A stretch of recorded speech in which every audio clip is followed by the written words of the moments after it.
Yes. You know, the one day that Manti Te'o can just wear everything green, everything Notre Dame, everything Clover. What are you doing, man? It's just a very generic green button down. Generic? Yeah. The blood runs green, guys. The blood runs blue and gold, baby. It's all inside, Jamie. The exterior is just a reflection of the interior. Nice. It wasn't generic. It's a very lovely shirt. Jamie, Manti, Willie, and Kyle, great to see you guys in New York. Right as we were wrapping up GMFB yesterday, the news came across the newswire that the Kansas City Chiefs and the New York Jets had gotten together, and they swung a deal to send quarterback Justin Fields, the former Buckeye star, by way of Chicago and Pittsburgh and the Jets, to Kansas City to back up Patrick Mahomes, who, of course, as you all know, is coming off an ACL and LCL tear, which ended his 2025 season prematurely. Now, the 26-year-old Justin Fields will be playing for his fourth team since being drafted 11th overall to the Bears back in 2021. The Chiefs now have had a very interesting offseason with trades and via free agency after missing the playoffs this past season for the first time since 2014. They finished 6-11. Andy Reid and the Chiefs are looking to retool and support Patrick Mahomes the way he should and deserves to get right in the 2026 regular season so they can end up in the postseason once again. But this lends itself, Manti Te'o, to an interesting Justin Fields question, which is, this is pretty cool for him to go from the Jets to back up Mahomes, potentially to have an opportunity to start the season because we don't know where Mahomes is going to be in his recovery. So in this era of high-caliber quarterbacks getting a secondary opportunity, what do you make of this one for Justin Fields? What a great opportunity for Justin Fields to go to a place like Kansas City to be coached by a man named Andy Reid and Eric Bieniemy coming back as offensive coordinator. If you are a quarterback, we talk a lot about these quarterbacks that may be going through a little rut. You want to be able to go to what we call the oracles of quarterbacking, the guys that you could go to like Andy Reid that will take you in and help to facilitate your process as a quarterback. I remember going against Andy Reid when he first got to Kansas City, and he had Alex Smith there, and the offense that they ran there was very, very different than the ones that he curated with Patrick Mahomes. And that's the brilliance of somebody like Andy Reid, is he's going to look at your strengths, he's going to look at your weaknesses, and he's going to play to those strengths.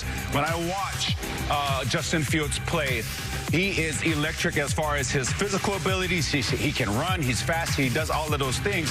The thing last year that I saw in his game was he had a fear of making a mistake.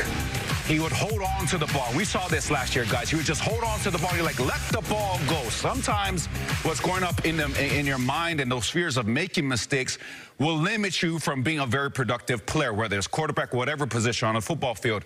When Justin Fields goes to a place like Kansas City and you have Andy Reid there, Willie, I am confident that Andy Reid will do what he needs to do to bring the best out of Justin Fields. And that's exciting if you're a Kansas City Chiefs fan, and that's exciting if you're Justin Fields. Yeah, you're spot on, Manti.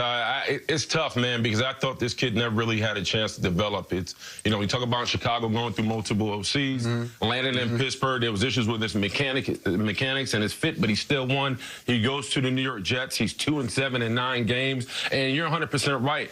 Justin Fields' biggest issues outside of his mechanics is being able to win at the line of scrimmage, anticipate things, especially what the defense is trying to do to him. Now he lands in a system with Andy Reid, and you know Andy Reid had success with athletic quarterbacks, going back from Donovan McNabb, Michael Vick, on and on and on, Patrick Mahomes. So now Justin Fields has an opportunity to find a home and find a system that really plays to his strengths. If you're Justin Fields right now, by the way, we got to remember, he chose the Chiefs, right? And so now that he chose the Kansas City Chiefs, he has an opportunity to find a home, get comfortable, and we don't be surprised if they use him like how they use Taysom Hill. We may see some wildcat. The bottom line, man, he's a 27-year-old quarterback who I think still has a lot of ball in him. We just need to see him on Sunday and produce at a high level, KB. We do, and I've landed on this. I think Justin Fields is the Taylor Kitsch of NFL quarterbacks. Follow me here. Taylor Kitsch, you know him from Friday Night Lights. Jamie, stay with me. Here you go. So Taylor Kitsch is someone where you see him and you're like, wow, talent, handsome, charisma, actor. Like, there's so many things to like here. Like, we got to make this guy into a huge star. Like, we got to just blow him up. Justin Fields does some of the same things. There's so many things. He's a really good teammate. He's a really good guy. He's still young. He's really athletic. He does a lot of great things. It's just like, we can't really make it happen. It's just not happening yet. And the Taylor Kitsch thing, it's like, Justin Fields, Taylor Kitsch comparison is that the Steelers were the movie Battleship. The Jets were the movie John Carter, which is one of the biggest bombs of all time. The Bears were Friday Night Lights. It was back then. And now it's like, where do we go with this thing? We like this guy. We want him to work out somewhere. But my God, we're on our 4th team, and we got a lot of other quarterbacks around. But here is the level to which, A, people like Taylor Kitsch, and B, people like Justin Fields. Not only do you get spewed out of this, like, gross Jets machine, and by the way, let's bring up that graphic again. Like, even you can see it on Justin Fields' face. Like, he's like, oh, get me out of here. Hey, he looks like he's running off the field for the last time. Like, he looks half comatose. Those eyes are at half mast. He's tired. He's seen some things. So you have a miserable season. How miserable? Like, do you guys even remember that? They announced Fields as the starter in March, like where we currently are. They're always like, Justin Fields is our starter. By October, not November or December, by October, the owner was saying we can't win with the quarterback playing like this. It was a 0. It was awful. So after that, you have a 0 season on the worst team. Who comes calling? The Chiefs. Andy Reid wants you, and not in any other year, in a year in which they have to get the train back on the tracks and the quarterback is hurt. So, like, they go to Justin Fields to be like, we may not have Patrick, come on here. That is a huge compliment to Justin Fields. That is a huge testimony to, like, I know it was terrible. Even as bad as it was, you couldn't have had a worse season. We want you to come in and maybe get the whole franchise back to where it needs to be. People love Justin Fields. I hope we can make something of it because you only get so many shots. People love Taylor Kitsch. Who doesn't? Riggs? Jamie, I'm sure you're batting your eyelids there. I'm batting them here in New York. Riggs is incredible. I love him. But we just never really found a place to put him up on that pedestal. I hope Fields has it differently. As I always do, Kyle, when you make these parallels, while I was listening to you quite intensely, I was also making sure I reviewed to Taylor Kitsch experience. It was 20 years ago that Kitsch was nominated for his breakout role in Friday Night Lights. It was like the 06, 07 experience, where I'm sure the Chiefs they don't want anything to do, though, with this guy being nominated, let's say, next season for, like, comeback player of the year or something. Like, they don't want him to be the week 1 starter. They want Mahomes healthy. They want him right. And this is a very different backup quarterback experience, far removed from, like, the Chad Henne stuff that they had going on. This is different for Justin Fields. It also makes us wonder what's going on with the Chiefs right now. All clear eyes, full hearts, can't lose kind of stuff. After this offseason now, seeing what they've done with bringing Kenneth Walker III in, knowing that their favorite tight end is going to be back, more or less, within this offense, where do we stand with the Chiefs right now, Willie, after the moves that we've seen them do, both in additions and losses in March? Yeah, that's a good question. I personally don't know how to feel about them, Jamie. You talk about some of these losses. I mean, Trent McDuffie, Jalen Watson, Brian Cook, like Pacheco. Leo Chanel is a big loss for them. I think people haven't talked enough about that. But you talk about some of the additions, is really Kenneth Walker. And then they lose Jawan Taylor on the offensive line. I'm just really kind of stuck in limbo on the future of the Kansas City Chiefs. I want to feel like, yeah, they have enough because they have the pedigree to stand in and experience.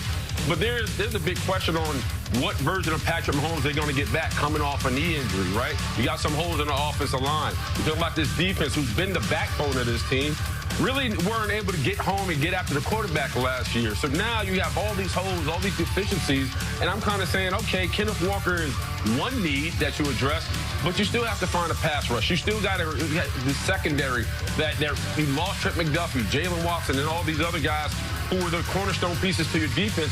And I'm saying to myself, it's just a wait-and-see game. You go into the NFL draft, you have the 9th pick, and you have the 29th pick. You may go Jeremiah Love, or you may find an offensive lineman, or you may get pass rush help. I think it's just a juggling situation I think most Chiefs fans are dealing with from an emotional standpoint.